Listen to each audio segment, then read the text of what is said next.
Assalamualaikum warahmatullahi wabarakatuh. Perkenalkan, nama saya Latif Andri dengan BP 014 dari program studi Teknologi Pangan akan mempresentasikan jurnal ilmiah peran bahasa Indonesia dalam teknologi pangan dengan judul Integrasi Kemampuan Bahasa Indonesia dalam Kurikulum Teknologi Pangan.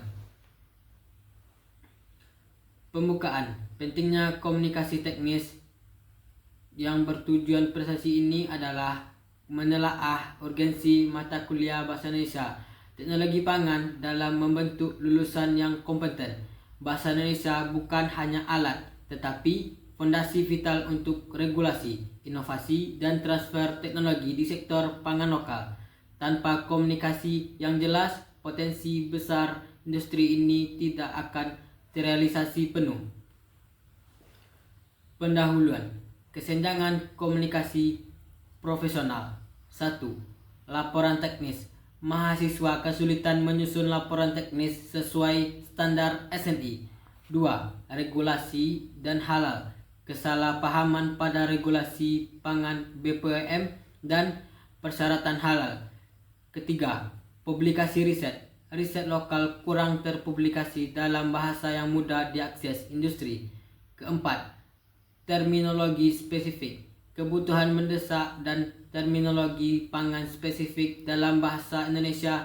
Kesenjangan ini menghambat adaptasi teknologi dan inovasi di industri pangan nasional. Metode desain kurikulum mata kuliah Bahasa Indonesia Teknologi Pangan. 1. Pendekatan inovasi pembelajaran berbasis tugas untuk aplikasi praktis. Kedua, cakupan materi komprehensif mencakup penulisan laporan ilmiah, SOP, proposal proyek, hingga analisis regulasi. Ketiga, aplikasi nyata. Contoh,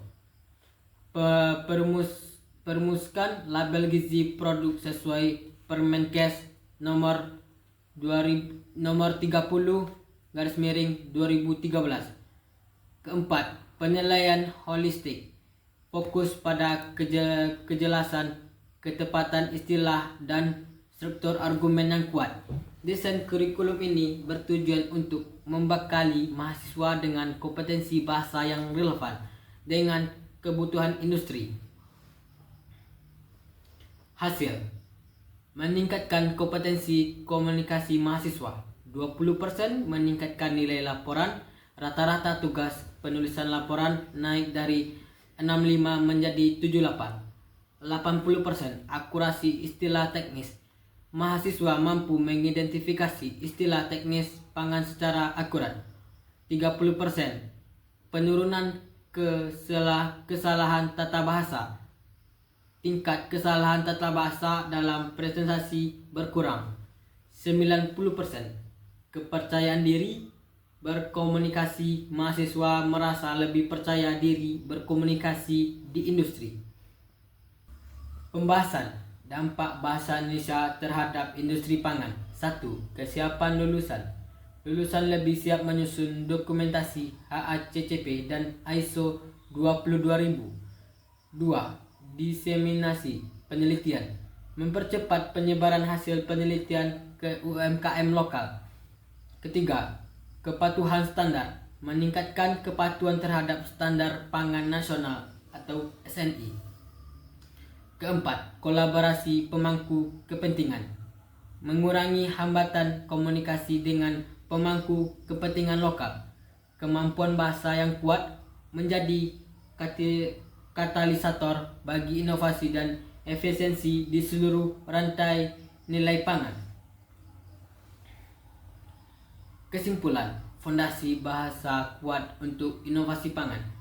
Mata kuliah bahasa teknologi pangan esensial membentuk kompetensi lulusan yang relevan dan siap bekerja. 2. Meningkatkan kemampuan teknis. Kemampuan menulis dan berbicara secara teknis dalam konteks pangan. 3. Mendukung industri nasional. Berperan vital dalam perkembangan industri pangan nasional yang berkelanjutan. Keempat, rekomendasi strategis. Integrasi lebih lanjut dengan program magang industri untuk aplikasi langsung. investasi pada literasi bahasa adalah investasi pada masa depan dengan Indonesia. Kesimpulan dari jurnal ilmiah saya bacakan tadi, investasi dalam kemampuan bahasa adalah investasi tak ternilai dalam pengembangan sumber daya manusia dalam pangan. Kami mengundang Anda semuanya untuk berkolaborasi dalam riset lebih lanjut mengenai perkembangan kurikulum bahasa Indonesia untuk teknologi pangan. Sekian dari saya undur diri. Assalamualaikum warahmatullahi wabarakatuh.